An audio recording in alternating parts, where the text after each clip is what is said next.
on good loans and bad loans. Through this, she will give us a new perspective to look at loans. She is a founder of MS Trading School and she's MBA in Core Finance and Marketing from IPER Bhopal.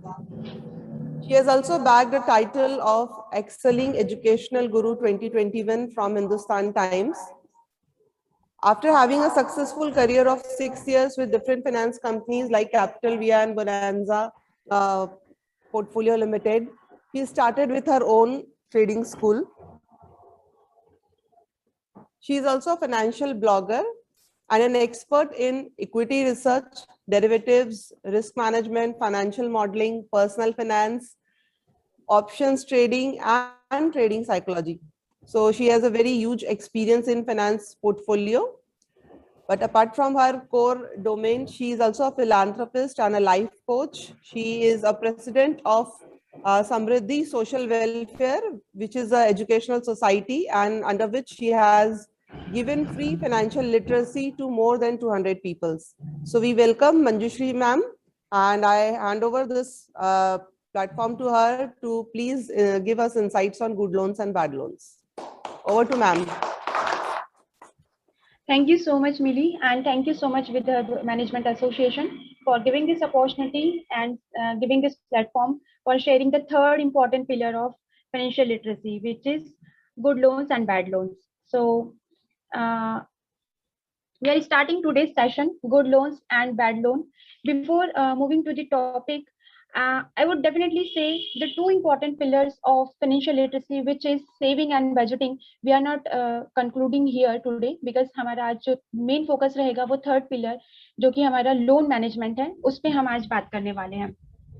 So third pillar, obviously, अगर हमारे two previous pillar like saving and budgeting is not properly managed, then third pillar की requirement somehow Indian families को, चाहे हम Indian families की बात करें या हम कॉर्पोरेट्स की बात करें या हम गवर्नमेंट की बात करें, किसी को भी इसकी रिक्वायरमेंट पड़ सकती है, जिसे हम कहते हैं loan. Loan means boring amount from banks और फ्रॉम समवन और थ्रू सम NBFC, जहां पर हम अपनी फुलफिलमेंट या फुल रिक्वायरमेंट को फुलफिल करने के लिए, जो कि हमारी पर्सनल भी हो सकती है, अगर हम कॉर्पोरेट की बात करें तो प्रोजेक्ट्स की भी हो सकती है, अगर हम गवर्नमेंट की बात करें तो अगेन गवर्नमेंट की भी बहुत सारे प्रोजेक्ट्स रिक्वायरमेंट्स होती है जिसके लिए उन्हें फंड की रिक्वायरमेंट होती है. Now, what are the topics we will cover today? सबसे पहले हम कवर करेंगे what is good loan and what is bad loan. Then उसके बाद हम लोन लेने के बाद हमारा जो सबसे इम्पोर्टेंट फैक्टर है जिसकी वजह से मैक्सिमम टाइम लोगों का सेविंग्स एंड बजटिंग पूरी तरीके से हैम्पर हो जाता है, that is loan repayment system. So हम समझेंगे लोन रिपेमेंट सिस्टम पे हमें कैसे वर्क करना चाहिए. And now third important point, we will take insights from this session. So I am Manjushri Sharma. As Mili have already introduced myself, I am Manjushri Sharma, CEO and founder of MS Trading School. I have been in equity research more than 15 years, and I am helping money-saving individuals to save their money and properly start investment. So we provide and teach about how to handle these important factors. Now let's move to the topic. As we all know, जैसे अभी government ने अगर आप लोग सेबी या NISM certification exams के बारे में थोड़ा बहुत अवेयर है, तो national institute of securities market जो इस मार्केट में इन्वेस्टमेंट एडवाइजर के लिए सर्टिफिकेशन या लाइसेंस प्रोग्राम्स रन करती है, उसको गवर्नमेंट के थ्रू अभी प्रेजेंट सिनेरियो में मैंडेटरी किया गया है. अगर आप as an investment advisor work करना चाहते हैं तो आपको ये NISM सर्टिफिकेशन क्लियर करना जरूरी है. Why? Because government is targeting, जैसे हर एक फैमिली का एक डॉक्टर होता है, वैसे हर एक फैमिली के पास उसका एक फाइनेंशियल एक्सपर्ट होना चाहिए. वो फाइनेंशियल एक्सपर्ट अगर है तो इंडिया हमारे फाइनेंशियल मार्केट में या फाइनेंशियल लिटरेसी में, जो कि अभी रिसेंट परसेंट अगर हम देखें ओवरऑल तो सिर्फ 24% है. मींस 100 में से केवल 24% है जिनको प्रॉपर फाइनेंशियल मैनेजमेंट या फाइनेंशियल लिटरेसी का थोड़ा बहुत आइडिया है. 76% लोग अभी भी अनअवेयर है, या रूरल एरिया में हम बात करें तो ये परसेंटेज 0 है. सो गवर्नमेंट इज फोकसिंग कि आप हर एक घर पे एक फाइनेंशियल एक्सपर्ट हो. फाइनेंशियल एक्सपर्ट होने के लिए उन्होंने जो एग्जाम मैंडेटरी करी है वो इस इंडस्ट्री को बिल्ड करेंगी for upcoming futures. So now we will understand the today's topic, that is loan. What is good loan and what is bad loan. So good loan and bad loan को समझने से पहले मैं आपको बता दूं what is good loan. Good loan वो चीज होती है या वो वैल्यू एडिंग इन्वेस्टमेंट होता है, it is a kind of value investing जो आपकी मनी या इनकम को कहीं ना कहीं कुछ एक्स्ट्रा एड ऑन या कुछ एक्स्ट्रा इनकम प्रोवाइड कर सके। उसी की जगह अगर मैं बैड लोन की बात करूं तो ये आपकी इन्वेस्टमेंट की वैल्यू को डिक्रीज कर सकता है। नाउ गुड लोन की कैटेगरी में यूजुअली हम जो रखते हैं एज एन फाइनेंशियल एक्सपर्ट, जो रखा जाता है गुड लोन की कैटेगराइजेशन में, वो होता है हमारा सबसे पहले education loan. So education loan को गुड कैटेगरी में इसलिए रखा गया है कि सूनर और लेटर एजुकेशन आपको कहीं ना कहीं कुछ रिटर्न प्रोवाइड करती है, चाहे आप एम्प्लॉयमेंट गेन करो या आप किसी भी प्रकार का नॉलेज गेन करो, नॉलेज कभी वेस्ट नहीं जाता है, नॉलेज में पावर होती है जो कि आपको कहीं ना कुछ रिटर्न जरूर देती है। सो हमेशा एजुकेशन लोन जो होता है वो गुड कैटेगराइजेशन ऑफ लोन पे रखा जाता है। अगर आप ये लोन ले रहे हैं तो आप एक सही डिसीजन ले रहे हैं। Now the second one is business loan. Business loan में भी आप हमेशा ये नहीं कह सकते हैं कि बिजनेस लोन हमेशा गुड होगा, क्योंकि हमारे पास कुछ ऐसे एग्जांपल्स है, कुछ ऐसे ब्लंडर्स है, कुछ कंपनीज के रिकॉर्ड्स है या कुछ इंडिविजुअल डायरेक्टर्स के रिकॉर्ड हैं जिन्होंने इस लोन को प्रॉपर्ली मैनेज नहीं करा, जिसकी वजह से उनको लाइफ में बहुत बड़े एक्सपेंस हैंडल करने पड़े हैं। सो ओवर लिवरेज्ड या ओवर एक्सपेंडिचर की जो आपकी हैबिट होती है वो कहीं ना कहीं आपको लोन के क्राइटेरिया में फॉल कर देती है, अगर प्रॉपर आपने सेविंग या बजटिंग नहीं करी है। सो बिजनेस लोन में अगर आप वर्किंग कैपिटल लोन ले रहे हैं, लाइक मैन्युफैक्चरिंग से लेके टिल एंड प्रोडक्ट तक के लिए आप अगर वर्किंग कैपिटल लोन ले रहे हैं, so this will considered as a good loan. But अगर आप इसको प्रॉपर मैनेज नहीं कर रहे, आप सारा ही मैन्युफैक्चरिंग बहुत ज्यादा ओवर लिवरेज कर रहे हैं, या मैन्युफैक्चरिंग करते रहे बट आप उससे एंड प्रोडक्ट तक नहीं पहुंचा पा रहे हैं, या आपका रॉ मटेरियल वेस्ट हो रहा है, या आप उसको प्रॉपर मिसमैनेजमेंट कर रहे हैं, तो वो बिजनेस लोन भी आपके लिए बैड लोन हो सकता है। Now, few examples, Anil Dhirubhai Ambani, जैसे कि हम सभी जानते हैं कि उनके ओवर एक्सपेंडिचर नेचर की वजह से जब उनका पूरा बिजनेस वाइंड अप हुआ तो उनके पास फीस भी नहीं थी अपने कोर्ट के केस को लड़ने के लिए। उन्होंने घर की ज्वेलरी सोल्ड ऑफ करके फीस को जो है फुलफिल किया था। कुछ एग्जांपल्स है जैसे सीसीडी के जो ऑनर है जिन्होंने सुसाइड किया है ओवर लिवरेज्ड मिसमैनेजमेंट होने की वजह से। सो बिजनेस लोन में आपको प्रॉपर आपका प्रोजेक्ट आप किस विजन के लिए काम करने वाले हैं और उससे आप कैसे आउटकम निकालने वाले हैं, ये आपको आइडेंटिफाई करना बहुत जरूरी है, अदरवाइज ये आपके लिए एक बहुत बड़ा बर्डन या एक बहुत बड़ी लायबिलिटी बन सकती है। नाउ बिजनेस लोन के अलावा अगर हम गवर्नमेंट या हम कंट्री वाइज बात करें तो कंट्रीज भी एक दूसरे पे कहीं ना कहीं एक्सपोर्ट और इंपोर्ट के लिए डिपेंडेड होती है, क्योंकि हमारा मेजर एक्सचेंज जो है एक्सपोर्ट एंड इंपोर्ट का वो करेंसी में होता है। नाउ अगर हम कुछ कंट्रीज की बात करें थ्रू एग्जांपल, जैसे जापान की इकोनॉमी की बात करें या हम यूएस इकोनॉमी की बात करें, तो यूएस इकोनॉमी की जो हमारी जीडीपी है, जीडीपी का टोटल 1 टाइम जो है कंट्री ने लोन ले रखा है। वैसे अगर हम जापान की बात करें तो जापान की जीडीपी का 2 टाइम्स जापान ने लोन ले रखा है। अगर हम इंडियन जीडीपी की बात करें तो इंडियन जीडीपी का 65% जो है वो डेब्ट उन्होंने ले रखा है। अगर हम पाकिस्तान की बात करें तो पाकिस्तान ने 0.8% अपनी जीडीपी का लोन ले रखा है। बट ये तीनों जो कंट्री, ये हम 4 कंट्री के एग्जांपल्स जो ले रहे हैं, कि ये चारों कंट्री ने जो लोन्स लिए हैं ये गुड है या बैड है, अगेन डिपेंड करता है कि आप जो लोन अक्वायर्ड कर रहे हो वो आप लाइक फॉरेक्स रिजर्व के लिए कर रहे हो, फॉरेक्स रिजर्व के थ्रू कर रहे हो, या आप आईएमएफ के थ्रू कर रहे हो। अगर आप आईएमएफ के थ्रू कर रहे हो तो आपके लिए एक बहुत बड़ी लाइबिलिटी हो सकती है, क्योंकि सभी कंट्री एक दूसरे से अगर लोन ले रही है किसी पॉइंट ऑफ व्यू से, तो आप अगर आप उसको फुलफिल नहीं कर पा रहे हो या उसको प्रॉपर पे नहीं कर पा रहे हो तो वो आपकी कंट्री के लिए एक बहुत बड़ी लाइबिलिटी हो सकती है। बट यस, अगर आप फॉरेक्स रिजर्व के लिए मीन्स आप बॉन्ड इश्यूज करके, जैसे गवर्नमेंट टाइम टू टाइम अपने बॉन्ड इशू करती है और बॉन्ड इशू करके वो कंट्रीज के थ्रू लोन पिक करती है, जैसे गवर्नमेंट यूएस ने अभी काफी ज्यादा अपने बॉन्ड इशू करे लास्ट फ्यू मंथ्स में, तो ये बेनिफिट हो सकता है कंट्री के लिए, क्योंकि आप कहीं ना कहीं एक kind of good loan he acquired कर रहे हो। सो यहाँ पर सिर्फ हम इंडिविजुअल की, कॉर्पोरेट की या हम सिर्फ कंट्री की बात नहीं कर रहे, अगर आपका प्रॉपर मैनेजमेंट नहीं है तो गुड लोन्स भी आपके लिए बैड क्राइटेरिया में जा सकते हैं। सो आपको उसका प्रॉपर मैनेजमेंट आना चाहिए और आपको ये आइडेंटिफाई करके आना चाहिए कि आप जो लोन एक्वायर कर रहे हो वो आप किस कैटेगरी का एक्वायर कर रहे हो। Now the third one is home loan. Home loan हमेशा कंसिडर किया जाता है एक गुड लोन के, क्योंकि इंडियन फैमिलीज का एक ऑर्थोडॉक्स हम बोल सकते हैं कि इंडियन फैमिलीज बिलीव करती है कि हमारा खुद का घर होना चाहिए। और फाइनेंस में एक लैंग्वेज भी होती है, पूत कपूत तो क्यों धन संचय, पूत सपूत तो क्यों धन संचय। बट स्टिल इंडियन साइकोलॉजी है तो वो होम लोन पे काफी ज्यादा अपना अमाउंट इन्वेस्ट करती है, अपनी सेविंग्स लगाती है होम लोन पे। होम लोन भी गुड लोन पे आता है, बट ये भी आपके लिए एक बर्डन हो सकता है। कब हो सकता है ये हम आगे कैलकुलेशन पे समझेंगे।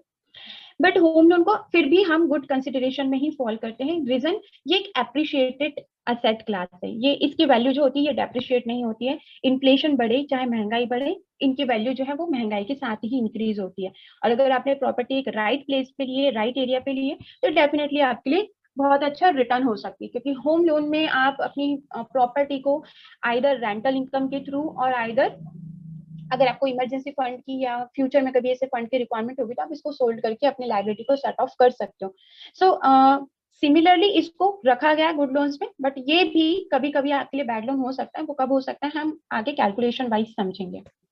Now we will understand bad loan. So bad loan में हमारे सबसे पहले जो लोन हम कंसिडर करते हैं, कुछ फाइनेंशियल एक्सपर्ट्स इसको बैड लोन में कंसिडर करते हैं, कार लोन को, कुछ नहीं करते। अगेन नहीं करने का कारण क्या है वो भी हम समझेंगे, और क्यों इसको किया जाता है उसका रीजन ये है कि कार एक ऐसी एसेट क्लास है जो कि होम लोन जैसे हमने देखा था कि अप्रिशिएट होता है फ्यूचर में। कार लोन जो होती है वो डेप्रिशिएट होती है फ्यूचर में। ये एक डेप्रिशिएटेड एसेट क्लास है। सो यहाँ पर इन्फ्लेशन के साथ आपके कार के भाव बढ़ेंगे नहीं बल्कि डिक्रीज होगी, क्योंकि ये एक मूवेबल प्रॉपर्टी है जो कि जितना ज्यादा यूज होगी उतना ज्यादा इसकी वैल्यू डिक्रीज होने लगती है। नाउ कार लोन में भी ये आपके लिए कब गुड हो सकती है कब बैड हो सकती है ये हम नेक्स्ट टॉपिक में समझेंगे with calculation. Personal loan, this is one of the worst loan, जो कि अगर आपके पास प्रॉपर सेविंग नहीं है तो आप डेफिनेटली पर्सनल लोन अक्वायर करेंगे। कुछ लोग अपनी लाइफ स्टाइल मेंटेन करने के लिए भी करते हैं पर्सनल लोन, कुछ लोग okay. My video is start already. We lost your voice in between. Okay. Now it's audible. May I know from which point you have lost? No, it's fine. You can continue with personal loan. Okay fine. So bad loan, personal loan जो है वो bad category में ही आता है, क्योंकि आपके पास अगर proper saving नहीं है और आप अपनी लाइफ स्टाइल मेंटेनेंस के लिए या आप मैरिज पॉइंट ऑफ व्यू से या आप मेडिकल इमरजेंसी के लिए लोन अक्वायर कर रहे हो। अगेन मेडिकल इमरजेंसी का जो हमारा कॉन्सेप्ट है, मेडिकल इमरजेंसी के लिए हमें जो लोन या इंश्योरेंस लोन नहीं, हमें जो इंश्योरेंस प्लान करना चाहिए, ये बहुत बड़ा टॉपिक है, ये भी अभी हम डिस्कस नहीं करेंगे। बट यस, अगर आपके पास मिसमैनेजमेंट, आपने प्रॉपर अपना मेडिकल इंश्योरेंस नहीं कराया तो आप किसी ना किसी प्रकार की इमरजेंसी के लिए पर्सनल लोन अक्वायर कर लीजिए। नाउ पर्सनल लोन भी आपके लिए बैड हो सकता है, क्योंकि अगर आप प्रॉपर सेविंग की जगह अपने इन्वेस्टमेंट्स को सोल्ड ऑफ करके या फिर आप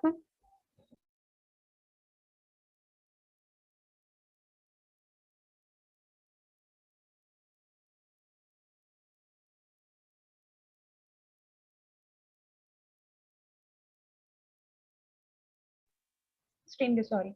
सो पर्सनल लोन अगेन आपके लिए एक लाइबिलिटी हो सकती है अगर आप अपने एक्सपेंडिचर नेचर पे लाइक अपने एक्सपेंसेस पे अगर आप कंट्रोल नहीं करते हैं, अननेसेसरी आप अपने लाइफ स्टाइल या टूर या ट्रिप्स या शो ऑफ के लिए आप अक्वायर करें तो ये आपके लिए बहुत बड़ा बर्डन हो सकता है।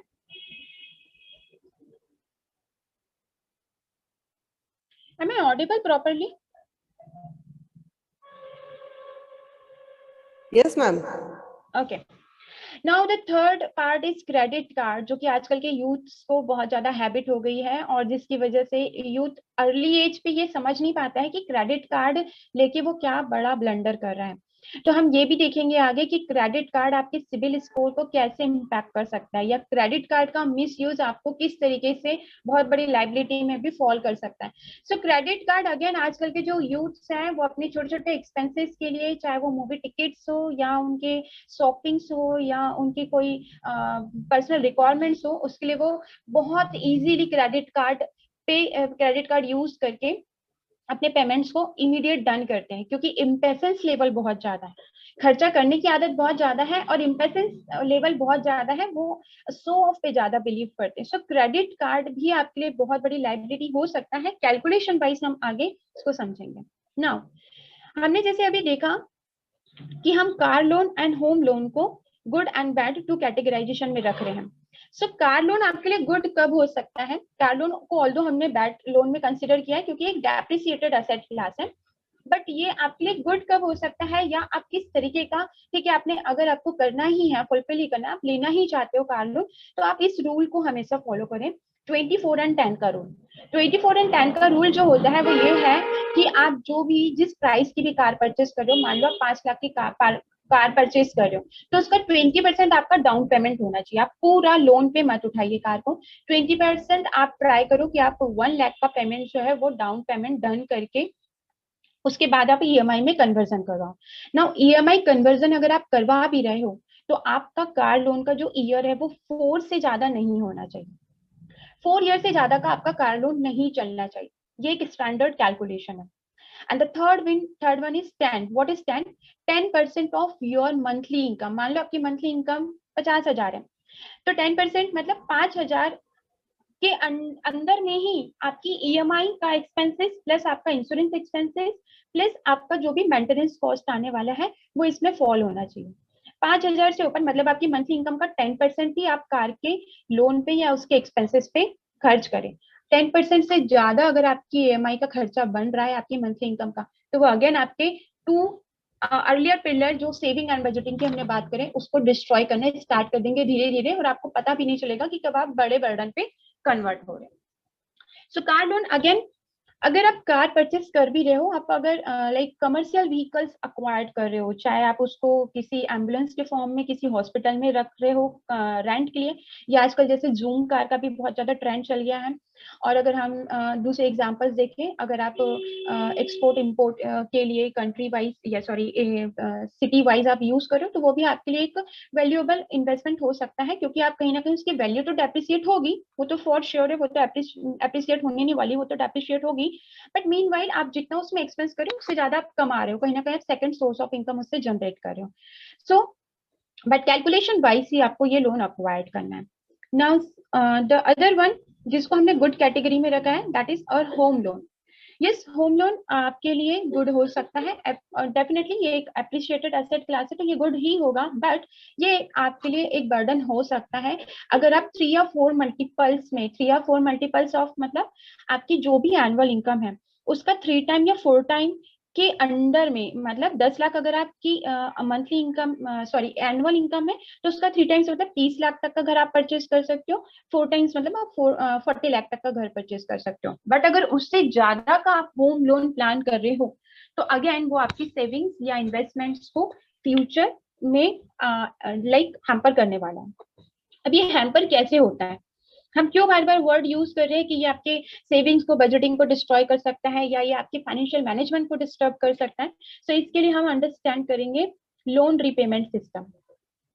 मान लो आपने लोन ले भी लिया, तो अगर आप जब लोन परचेस करते हो तो स्टार्टिंग के 1 ईयर आपका जो बैंक है वो सिर्फ और सिर्फ आपसे पैसा कमाता है, क्योंकि आपको पता है कि आप लोन ले रहे हो तो उसमें आप बैंक को क्या देने वाले हो, आप इंटरेस्ट देने वाले हो, क्योंकि बैंक आपको फ्री में तो लोन देगा नहीं, आपसे ये तो नहीं बोलेगा कि आओ अपनी रिक्वायरमेंट्स फुलफिल करो यहाँ पर आके पैसा लेके जाओ। यस, तो लोन रिपेमेंट सिस्टम में आप अगर किसी से भी पैसा ले रहे हो, जितने भी आप सिक्योर्ड लोन आप कहीं से भी परचेस करोगे या अनसिक्योर्ड लोन भी आप परचेस करोगे तो आपको वहां पर कुछ ना कुछ इंटरेस्ट पे करना पड़ेगा, और वो इंटरेस्ट ही बैंक्स की या इंडिविजुअल की अर्निंग होती है। अगर आप अनसिक्योर्ड लोन ले रहे हो तो वो इंडिविजुअल की अर्निंग है, अगर आप रिकॉग्नाइज्ड बैंक से या सिक्योर्ड लोन आप अक्वायर कर रहे हो तो वो बैंक की इनकम है।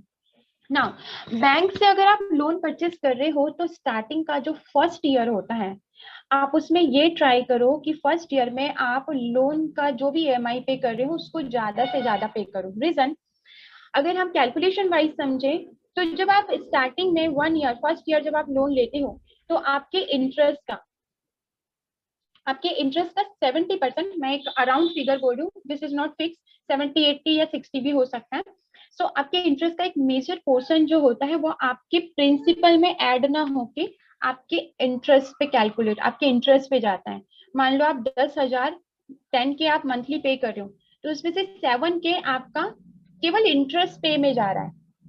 अगर आप सोच रहे हो कि 12 महीने तक मैंने पे करा है लोन 10,000, तो अब मैंने 1,20,000 का अमाउंट पे कर दिया है, अब 1.2 मैंने पे कर चुका है, तो मेरा 4 लाख का लोन जो है वो अब 3.80 ही बचा है या 2.80 ही बचा है। बट ऐसा नहीं होगा, क्योंकि स्टार्टिंग का फर्स्ट ईयर जो होता है उसका 70% सिर्फ और सिर्फ इंटरेस्ट में पे होता है। ये एक फिक्स्ड कैलकुलेशन नहीं है, वेरी कर सकती है, अगेन 80 भी हो सकता है, 60 भी हो सकता है, डिपेंड्स ऑन बैंक। तो यहाँ पर आपका केवल 3,000 10 के जो आप पे करिए उसमें से केवल 3,000 का जो अमाउंट है वही आपके प्रिंसिपल पे ऐड हो रहा है। प्रिंसिपल पे ऐड हो रहा है मतलब आप जो ईएमआई पे कर रहे हो उसका 3,000 ही अमाउंट जो है वो आपके लोन पे आपने जो जैसे मान लो भरपाई कर रहे हो तो केवल 36,000 की आप भरपाई कर पाए। मतलब साल भर में आपने केवल 36,000 ही पे करा है। और यही रिड्यूसिंग प्रिंसिपल भी हो सकता है, रिड्यूसिंग इंटरेस्ट रेट भी हो सकता है, फिक्स इंटरेस्ट रेट भी हो सकता है। So interest rate loan repayment system पे आप हमेशा ध्यान रखो कि मान लो आपकी ईएमआई 10K की बन रही है, तो आप एक एक्स्ट्रा अमाउंट हमेशा अपने इंटरेस्ट पे करो या आप अपने लोन पे करो। 10 की जगह 15 पे करने की हैबिट डालो या 13 पे करने की हैबिट डालो। मैक्सिमम बैंक की तरफ से जो डिसाइड किया गया है वो 25K तक का डिसाइड किया गया, इससे ऊपर का अमाउंट आप पे नहीं कर सकते हो। अब यहाँ पर भी आप बार बार पे नहीं कर सकते हो, ये भी हम समझेंगे आप लोन रिपेमेंट सिस्टम पे किस तरीके से पेमेंट कर सकते हो। पब्लिक सेक्टर बैंक्स के रूल क्या है और प्राइवेट सेक्टर बैंक्स के रूल क्या है। तो यहाँ पर आप हमेशा ट्राई करो कि लोन रिपेमेंट सिस्टम पे आप अपने प्रिंसिपल को ज्यादा से ज्यादा वेटेज दो। आप एक्स्ट्रा अमाउंट आपके पास कहीं से भी एक्स्ट्रा सेविंग भी आ रही है, एक्स्ट्रा रिटर्न्स भी आ रहे हैं, ये दूसरी सोर्स ऑफ इनकम से भी पैसा आ रहा है, तो आप इसको सबसे पहले एंड करो। ठीक है, इससे आप बहुत बड़ी सेविंग कर सकते हो। कैसे कर सकते हो, हम इसको कैलकुलेशन वाइज समझते हैं। मान लो आपकी ईएमआई 5,000 है, ठीक है, और आपने टाइम लिया है, मतलब आपने टेन्योर काफी लंबा ले लिया। टेन्योर लंबा लेने की भी गलती नहीं करनी, ये भी क्यों नहीं करनी हम समझते हैं। आपने 41 मंथ्स का टाइम ड्यूरेशन डिसाइड करा है अपनी ईएमआई को पे करने के लिए, तो आप टोटल ईएमआई पे करोगे 2,05,000 की। ये एक सिंपल कैलकुलेशन में बता रही हूँ। But what if you have increase this principle amount, आपने 5,000 की जगह 10,000 पे करना चालू कर दिया। 10,000 आप जैसे ही पे करना स्टार्ट करोगे तो आपका जो पेमेंट और बेनिफिट्स है वो 3 टाइम्स बढ़ जाएगा। मतलब अब जो अमाउंट आप 41 मंथ तक पे करने वाले थे, अब वो केवल 13 मंथ में ही खत्म होने वाला है।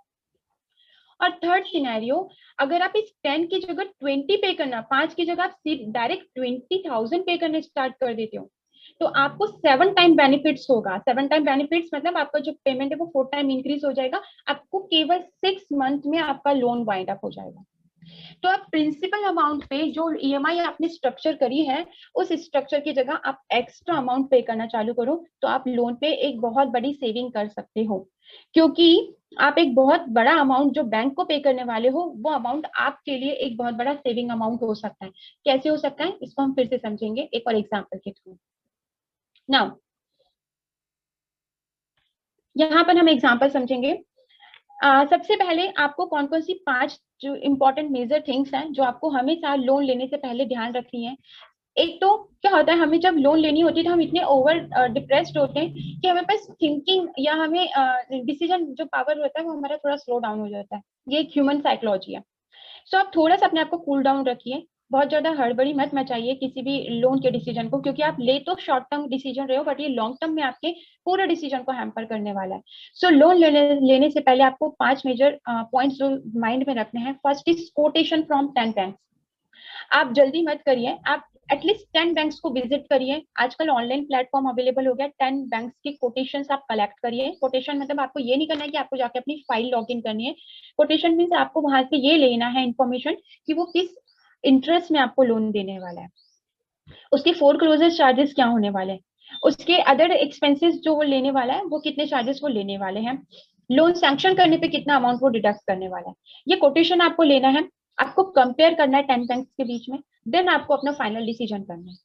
अब ये करने से आपको फायदा क्या होगा, ये करने से आपको सेकंड बेनिफिट होने वाला है, keep shopping for interest rate. Definitely आप बैंक के साथ एक टाई अप करने जा रहे हो, अमाउंट ले रहे हो, तो आपका मेन फोकस होना चाहिए कि आप कम से कम इंटरेस्ट उनको पे करो। Keep shopping for interest rate में आपको, अगर आपने कोटेशंस लिए हैं तो आप उनको फोर्स कर सकते हो कि मुझे ये लोन सेम बैंक से या अदर बैंक से इतने इंटरेस्ट पे रिसीव होने वाला है। तो वहां पर आप एटलीस्ट कुछ नहीं, आप 12 का 8 पे तो स्टॉप नहीं कर सकते हो, आप उनको फोर्स नहीं कर सकते हो कि 12% मत चार्ज करो, 8% ही चार्ज करो, बट आप 12 का 12 का एटलीस्ट 1% तो माइनस करवा सकते हो नेगोशिएट करके, जो कि अगेन आपकी एक बहुत बड़ी कॉस्ट को सिक्योर कर सकता है। Other important factor, maximum Indian families की प्रॉब्लम जो है वो ये है कि एक बैंक से लोन ले लिया तो वो सोचते जैसे उन्होंने उनके साथ कोई दोस्ती कर ली है या वो अब उनके ट्रू फ्रेंड बन गए हैं, अब हमें इनको धोखा नहीं देना है। धोखा नहीं देना है मीन्स अब हमें ये जो भी इंटरेस्ट चार्ज करे मुझे पूरी लाइफ इनका इंटरेस्ट पे करना है। ये आपको नहीं करना है, आपका कोई टाई अप नहीं हुआ उनके साथ। आप बीच बीच में अदर बैंक्स के जो टॉप अप ऑप्शन होते हैं, क्योंकि एक बार लोन लेने के बाद अदर बैंक्स भी आपको ऑफर करते हैं, टॉप अप ऑप्शन आप चेक करिए, अगर वो कम इंटरेस्ट में आपको ऑफर कर रहा है तो इस लोन को आप सेटल करके सेकंड बैंक के साथ आप टाई अप कर लीजिए, या अपने लोन को ट्रांसफर कर लीजिए अगर आपको टॉप अप ऑप्शन मिल रहा है। या फिर आप जैसे अभी गवर्नमेंट मुद्रा योजना या टाइम टू टाइम गवर्नमेंट भी लोन के लिए कुछ ना कुछ स्कीम्स लाती है, तो आप उस पर कीप चेकिंग करते रहिए कि कहाँ पर आपका इंटरेस्ट सेविंग हो सकता है, और उस पर आप अपना अमाउंट जो है वो स्विच करने की कोशिश करिए। थर्ड थिंग, टेन्योर, ये सबसे इंपॉर्टेंट चीज है जो कि सबसे बड़ा ब्लंडर है। अगेन आप टेन्योर को सोचते हैं कि चलो मेरा ईएमआई लंबे टाइम तक चलते रहेगा, मैं पे करते रहूंगी, बट आप इनडायरेक्टली उसका कैलकुलेशन अज्यूम नहीं करते हो। फॉर एग्जाम्पल, आपने 50 लाख का लोन लिया है, 50 लाख के लोन को आपने 10% पे अक्वायर करा है। मैंने यहाँ पर एक बहुत बड़ा कैलकुलेशन इसलिए रखा है क्योंकि स्मॉल कैलकुलेशन पे हम सोचते हैं कि हमारा थोड़ा बहुत ही पैसा तो जा रहा है, बट आप इसके इंपॉर्टेंस को समझिए। अगर आप 50 लाख का लोन ले रहे हो और 10% उसमें आप इंटरेस्ट पे करने वाले हो, तो आपने 20 ईयर्स का एक ड्यूरेशन आपने डिसाइड करा, छोटा शॉर्ट टर्म का ड्यूरेशन 20 ईयर्स आपने लेंथ ली। 20 ईयर्स के लिए आप ईएमआई अगर पे कर रहे हो तो आपकी ईएमआई 48,000 जाएंगी, राइट। इसमें आप टोटल इंटरेस्ट जो बैंक को पे करने वाले हो 10% के अकॉर्डिंग, वो आपका होगा 66 lakh.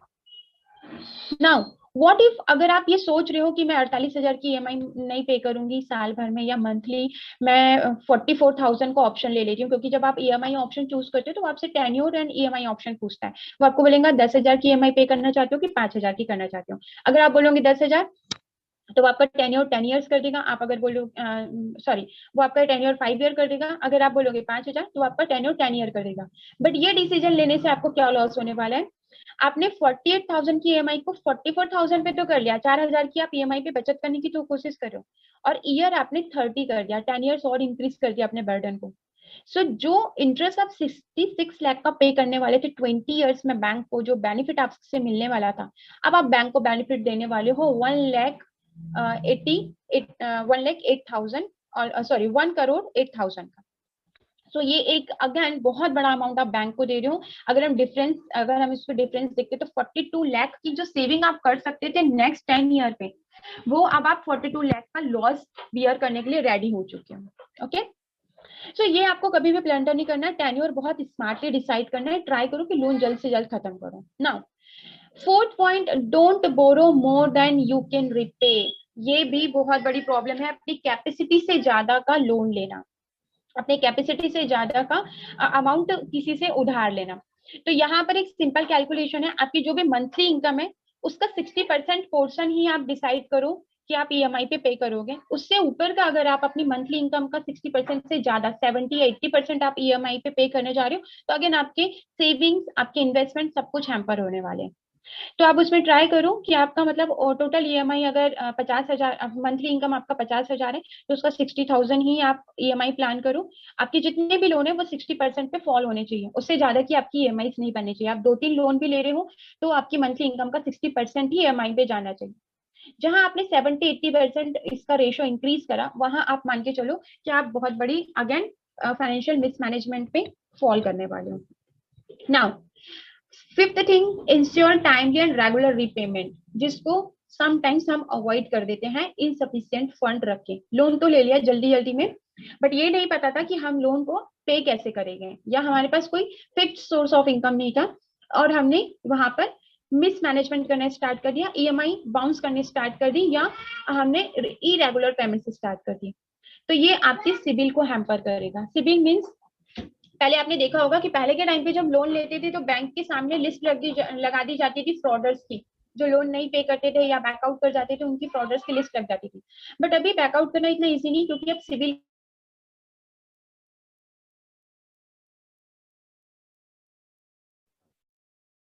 Ma'am, we lost your voice. का बिल फॉर्म में आ चुका है। आपकी पेइंग कैपेसिटी को, आपकी पेइंग कैपेसिटी को या आपके रेगुलर पेमेंट्स की information time to time bank के थ्रू लेती रहती है, और बैंक से आपकी सारी इन्फॉर्मेशन सिविल कंपनीज को देता है, जिसकी वजह से आपका स्कोर डेवलप होता है, जिसमें स्कोर को हम अगर देखें तो 750 से ऊपर का स्कोर अगर आपका है तो आप गुड कैटेगरी में आते हो, और 750 से नीचे का स्कोर अगर आपका जा रहा है तो आप डिफॉल्टर की लिस्ट में भी आ सकते हो। अगर सिविल को आपके अदर लोन्स कैसे हैम्पर करते हैं ये भी हम समझेंगे।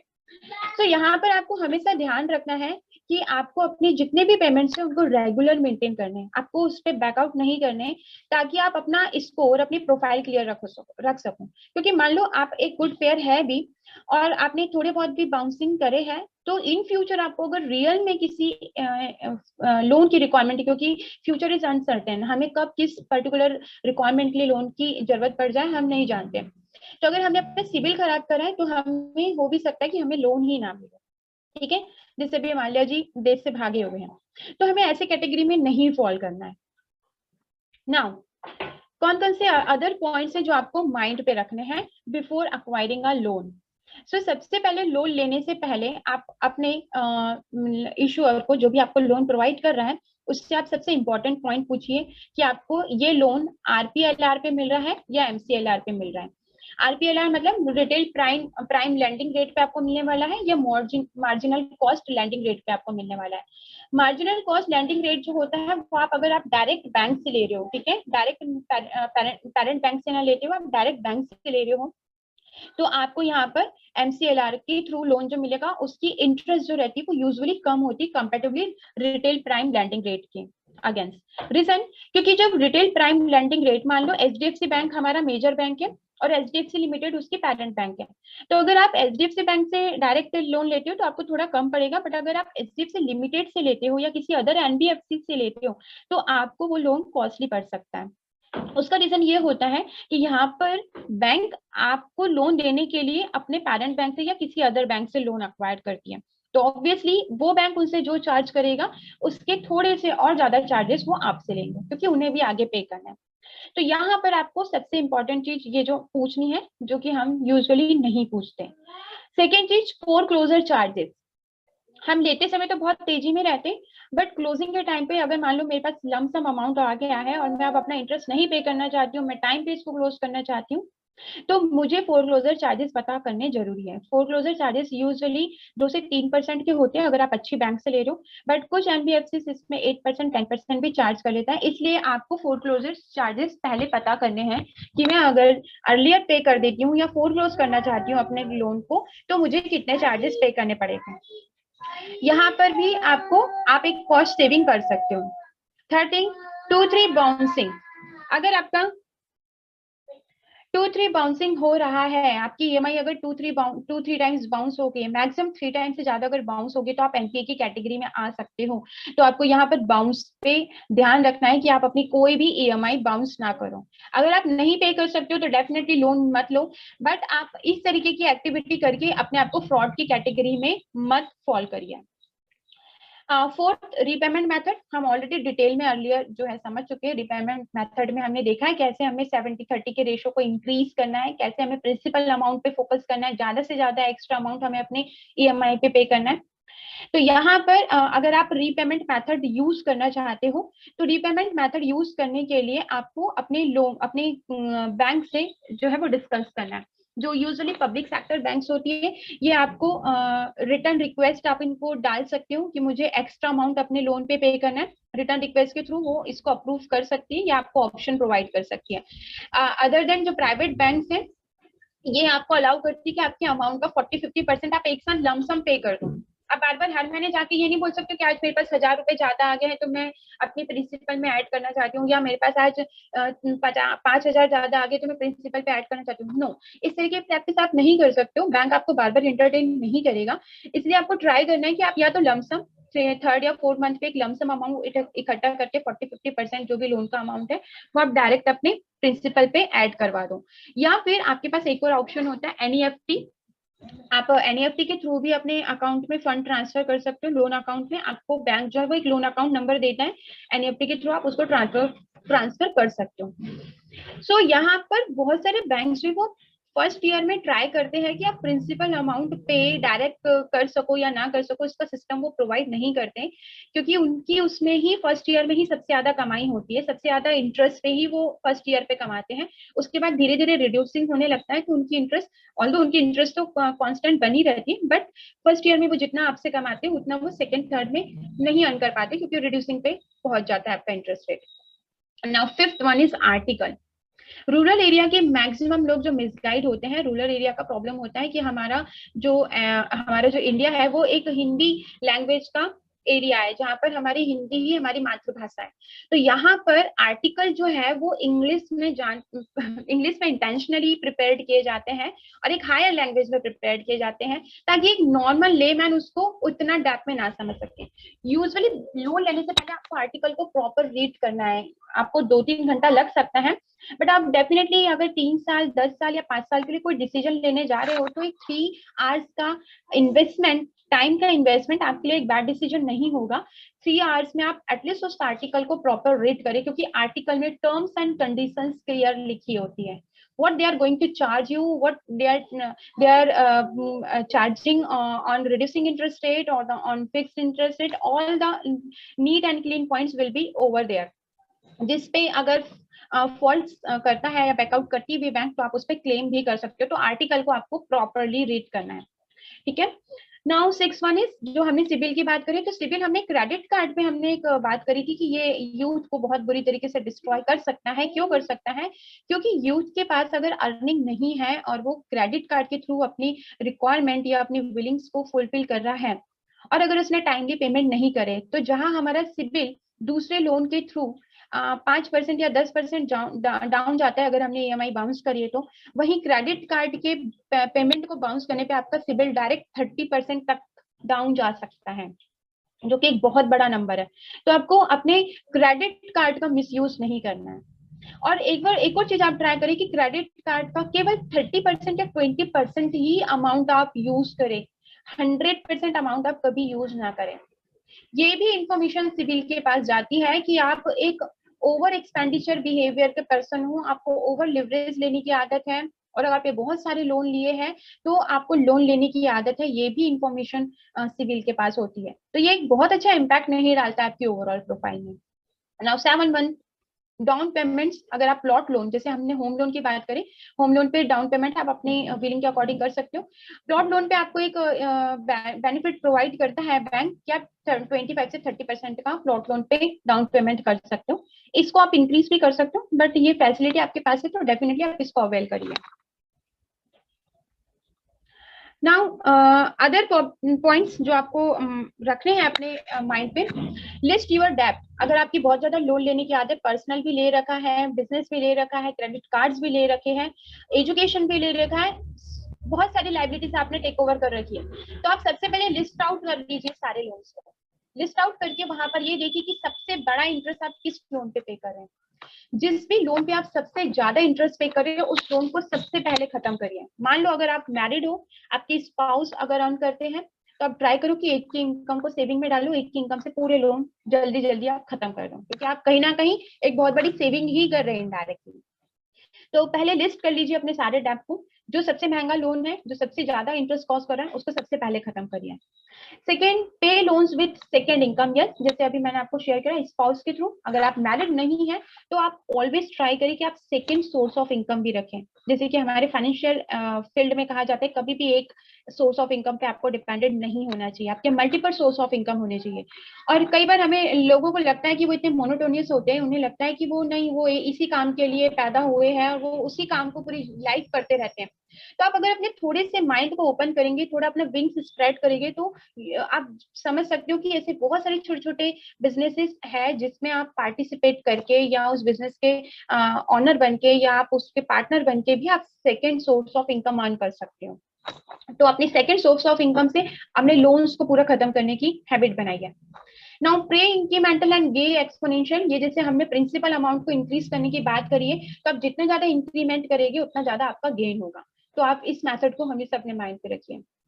Emergency saving funds. Emergency saving funds usually Indian families रखती है और उन्हें रखना भी चाहिए, चाहे वो फिक्स डिपॉजिट के फॉर्म में हो या गोल्ड असेट के फॉर्म में हो।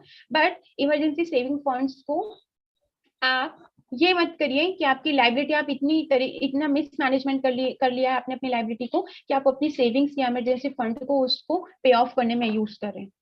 तो जैसे अभी कोविड का सिनेरियो था जिसने हमें बहुत कुछ सिखाया है, एक और रूल जो हमारा कहता है कि एटलीस्ट हमारी इनकम का 60%, हमारी एनुअल इनकम का 60% हमारे पास बैकअप में होना चाहिए, ताकि 6 महीने अगर हम नहीं भी कमाते हैं तो हमारे पास हमारे घर चलाने लायक खर्चे होने चाहिए। सो इमरजेंसी फंड को आपको छेड़छाड़ नहीं करना अपने लोन लाइबिलिटीज को पे ऑफ करने के लिए। You have to secure this amount for your upcoming responsibility. Temporary downsizing means अपने ओवर एक्सपेंडिचर बिहेवियर को, ओवर लिवरेज बिहेवियर को डाउन साइजिंग करिए, अपने एक्सपेंसेस को कंट्रोल करने की आदत डालिए। शो ऑफ के लिए, लाइक लाइफ स्टाइल मेंटेनेंस के लिए, या फिर अदर मूवी एक्सपेंसेस के लिए, डाइनिंग एक्सपेंसेस के लिए, जैसे कोई भी एक्सपेंसेस जो हम किसी को दिखाने के लिए करते हैं या हम अपने आप में हम अपने स्टेटस को मेंटेन करने के लिए करते हैं, इसको आप डाउन साइज कर दीजिए। बी ऑन फ्लोर, ट्राई कि आप अपने लोन पे फोकस करें, आप अपने लोन को अपने लोन की ईएमआई को डाउन साइज करिए, ना कि अपने लाइफ स्टाइल को इंक्रीज करिए। ठीक है, सो आप इसको मेंटेन कर सकते हो अपने लाइफ स्टाइल पे, लाइफ स्टाइल को कंट्रोल करके। नाउ कोई भी throw any excess cash on your debt, so yes definitely कहीं से भी एक्स्ट्रा पैसा आ रहा है, कहीं से भी एक्स्ट्रा अर्निंग हो गई है, उसको डायरेक्ट अपने लोन अकाउंट में डाल दीजिए, वो आपकी कहीं ना कहीं सेविंग में हेल्प करेगा। सो ये आपको माइंड पे रखना है। Now other tips and insights जो मैं आप लोगों के साथ शेयर करना चाहूंगी, जैसे मैंने कंट्रीज के एग्जांपल आप लोगों के साथ शेयर करे कि कंट्री भी एक दूसरे से लोन लेती है, बट आप कंट्री भी लोन किस फॉर्म में ले रही है, क्योंकि ये कहीं ना कहीं इकोनॉमी को भी हैम्पर करता है। अगर कोई कंपनी अगर मैं कोई किसी कंट्री की बात करूं, जैसे जिम्बाब्वे की इकोनॉमी हैम्पर हुई थी, अगर मैं ऐसी किसी कंट्री की बात करूं जैसे पाकिस्तान है, जिसको मुझे लगता है कि थोड़े टाइम पे चाइना उसको पूरा ही अक्वायर करेंगे, क्योंकि चाइना से वो डायरेक्ट लोन ले रहा है। जैसे पर्सनल लोन होते हैं, वैसे ही कंट्री अगर डायरेक्ट लोन ले रही है किसी कंट्री से, तो वो उसके लिए हैम्पर हो सकता है। बट अगर आप फॉरेक्स रिजर्व के फॉर्म में ले रहे हो, बॉन्ड इशू करके ले रहे हो, तो वो आपके लिए एक इन्वेस्टमेंट ही है, क्योंकि बॉन्ड में आपको price gain plus interest gain तो मिलने ही वाला है। सो यहाँ पर आपको कंट्री को भी इस चीज का ध्यान रखना बहुत जरूरी है, कॉर्पोरेट्स को भी। कॉर्पोरेट अगर आप अपने वर्किंग कैपिटल के लिए लोन ले रहे हो और आपका वर्किंग कैपिटल साइकिल प्रॉपर चल रहा है, मैन्युफैक्चरिंग एंड प्रोडक्ट आपके प्रॉपर चल रहे हैं, तो वो लोन आपके लिए गुड है। अदरवाइज बहुत सारी मतलब हमारी इंडिया में ऐसी बहुत सारी कंपनीज है जो डेट फ्री है, जैसे एसबीआई हो गया, ICICI Security, ICICI Prudential and ICICI Prudential, yes, and ICICI Prudential and Reliance, ऐसी बहुत सारी कंपनीज हैं जो कि डेट फ्री है। तो ऐसे कॉर्पोरेट्स भी है जो कि इस मैनेजमेंट पे प्रॉपर वर्क कर रहे हैं। तो ये मैनेजमेंट हर किसी को आना चाहिए, और एन इंडिविजुअल की भी अगर हम बात करें तो उसको प्रॉपर अपना लोन मैनेजमेंट आना चाहिए। तो आप अपनी सेविंग हैबिट्स इंक्रीज करिए, अपना रिस्क प्रोफाइलिंग खुद आइडेंटिफाई करिए, देन आपका जो भी इन्वेस्टमेंट है उसको डाइवर्सिफाई करने की आदत डालिए, ताकि आपका कहीं ना कुछ रिटर्न आते रहे। सेविंग का जो रूल होता है 50-30-20 रूल, इसको फॉलो करिए। 50-30-20 रूल को मैं स्मॉल वाइंड अप करना चाहूंगी। 20 मीन्स आपकी जो भी मंथली इनकम है, इसको 20% आपको by any other second thought आपको अपने इन्वेस्टमेंट में डालना है या आपको आपकी सेविंग में डालना है। नाउ कीप ऑन इन्वेस्टिंग, हमेशा इन्वेस्टिंग की प्रोसेस रखिए, because financial experts believe money makes money, पैसे से ही पैसा बनता है, पैसे रखा रखा कहीं ग्रो नहीं होगा। हमारी जो 1 रुपए की वैल्यू आज से 10 साल पहले थी, अभी वो सेम वो वैल्यू उसकी नहीं रही है। तो मनी आपका रखे रखे नहीं बढ़ने वाला है, गुल्लक में डाल दोगे वहां नहीं बढ़ेगा, आपको इन्वेस्टमेंट करते रहना है, आपको अपने मनी को काम में लगाना है। सो आप उससे डेफिनेटली अर्न कर सकते हो। Now this is my contact details here. So before winding this session, I would definitely like to take questions from you. I hope कि मैंने बहुत सारे points यहाँ cover करे हैं। I hope कि session आप लोगों के लिए benefited हो सकता है कुछ point तक। तो अगर आप लोगों के पास कोई doubt है, कोई question है, so we can share it one by one. So the forum is open for question and answer. If you have any question, please take a seat at Devashish's place and ask your question. Questions, so please hot seat and ask questions from that laptop. Any questions? Yeah.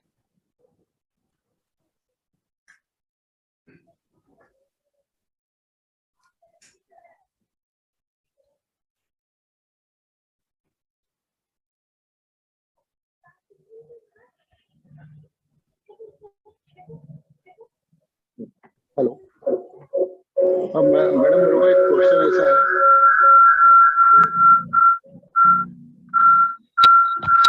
Voice eco हो रहा है। हाँ, I am audible? No, echo हो रहा है। अच्छा, अभी? हाँ, अभी क्लियर है। ओके मैडम, जैसा इनकम टैक्स में हमको मेडिक्लेम का बेनिफिट मिलता है का फीस का, हाँ हाँ, तो वैसा आपका कंसल्टेंसी का इनकम टैक्स जैसे रिबेट मिलेंगे तो काफी अच्छा रहेंगे आपके लिए और हमारे लिए भी। सॉरी, मेडिक्लेम का जैसा हमको इनकम टैक्स है, वैसे आपके फीस हमको बेनिफिट मिलेगा सर वॉइस, दोनों को फायदा होगा। सर आपकी वॉइस बहुत ज्यादा इको हो रही है। मैं यहाँ तक देवाशीष वहां से ऑफ कर दो सर को, उसको ऑफ कर दो। you can write down your question. You can write down the question on chat box.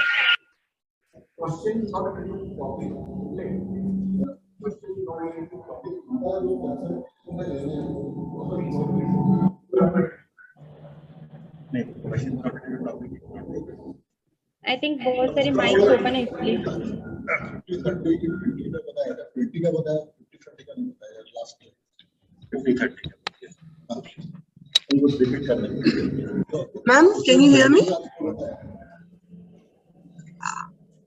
Ma'am, can you hear me? Yes, but Yeah. Echo बहुत हो रहा है। Can I get the question on chat box? Yeah, I'll also write. Actually, his question is कि in the last slide you have given an explanation for 20, but not for 50-30. So he wants to Yes. know about that. Okay, fine. I thought कि savings पे आप मतलब अभी session को savings के लिए आपने नहीं ऑर्गेनाइज करा है, इसलिए मैंने उस रूल को छोड़ दिया। बेसिकली 50, 30 एंड 20 इको क्यों हो रहा है? अभी तक तो काफी अच्छा चल रहा था। Please continue, ma'am. आप अपना माइक म्यूट कर दीजिए। ओके, सो 50, 30 एंड 20 का जो रूल है स्पेशली सेविंग के लिए बनाया गया है, क्योंकि क्या होता है हमारा सेविंग करना इतना इजी नहीं है। सेविंग स्किल्स जो वो हर किसी पे होते भी नहीं है। खर्च करना बहुत आसान होता है, पर सेव करना बहुत डिफिकल्ट होता है। हर एक इंडिविजुअल के लिए ये एक बड़ा टास्क हो जाता है, और चाहे वो कितना भी अर्न कर रही हो मंथली, उनका लास्ट मंथ के एंड तक यही आंसर होता है, मैं तो कुछ सेव ही नहीं कर पा रही हूँ या कर पा रहा हूँ। उसका रीजन ये होता है कि हमने हैबिट नहीं डाली है, हमने प्रैक्टिस नहीं करी इस चीज के लिए। तो सेव करने की हैबिट जो होती है वो उसको बिल्ड करने के लिए आपको रूल फॉलो करना है, 50, 30 एंड 20 का रूल, जिसमें आपकी यूजुअली क्या होता है, हमारा मान लो 50,000 मेरा अर्निंग है मंथली, तो उसका 50% तो मेरी ऑब्वियसली बेसिक नीड्स पे जाएगा। 50% मेरा बेसिक नीड पे गया मींस हाउस के एक्सपेंसेस के लिए, डाइनिंग एक्सपेंसेस के लिए, फैमिली एक्सपेंसेस के लिए, या फिर हो सकता है कि रोजी रोटी का मेरा जो मेजर खर्चा है वो मेरा 50% यहाँ से मैंने डिडक्ट कर दिया अपनी इनकम का। नाउ जो रिमेनिंग अमाउंट मेरे पास बचा 25 का, उसका 30% मेरा एक्सपेंस जाएगा फैमिली के अदर एक्सपेंसेस को फुलफिल करने के लिए। अब वो एक्सपेंसेस कुछ भी हो सकते हैं, या तो फैमिली के टूर प्लान कर रही हूँ, या डाइनिंग प्लान कर रही हूँ, या उनके लाइफ स्टाइल मेंटेनेंस पे मैं खर्चा कर रही हूँ। ठीक है, मैंने 30% भी एक्सपेंस कर दिया, बट अभी भी मुझे ये करना है कि मुझे स्टिल जो रिमेनिंग अमाउंट बचा है उसका 20% बाय एनी कॉस्ट सेविंग्स में डालना है।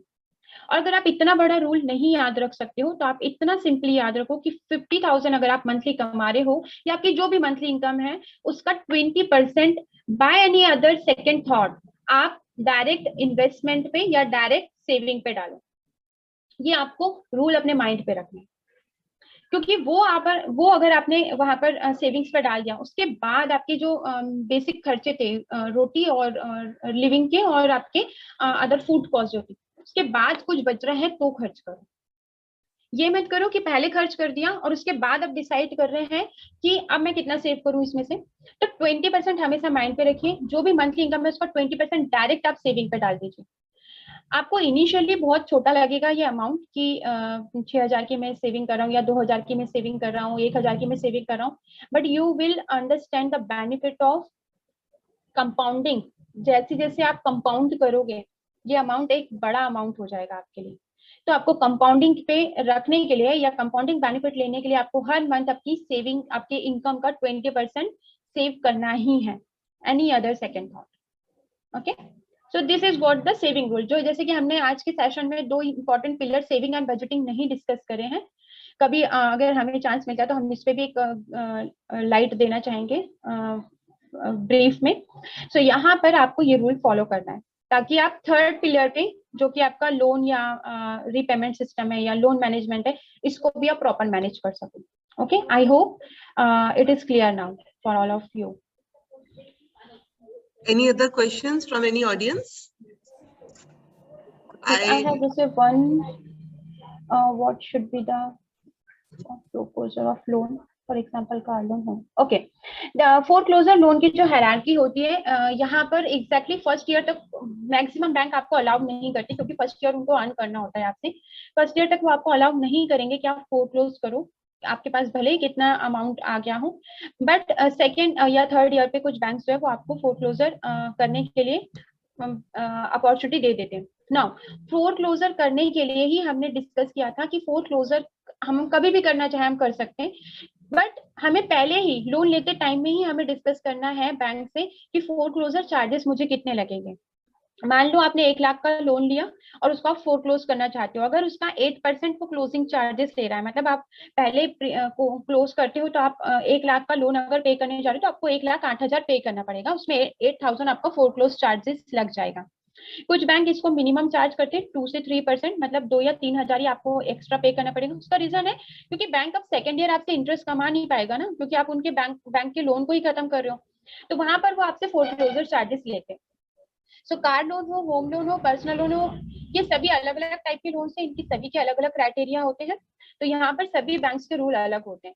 तो यहाँ पर फर्स्ट ईयर तक आपको कोई चांस नहीं मिलेगा, but yes second third year पे अकॉर्डिंग टू बैंक ये रूल्स चेंज होते रहते हैं, इसलिए हम इसका कोई स्पेसिफाइड थंब रूल नहीं दे सकते कि ऐसे ही क्लोज होगा। आपको उसके लिए आपके उस लाइक आपके बैंक से कंसल्ट करना होगा कि मैं फोरक्लोज करना चाहता हूँ, आपके रूल क्या है, हर बैंक के वेरी करते हैं।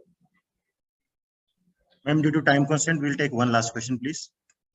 Wait a second. Which loan? We have like higher tenure or higher interest rate. Okay.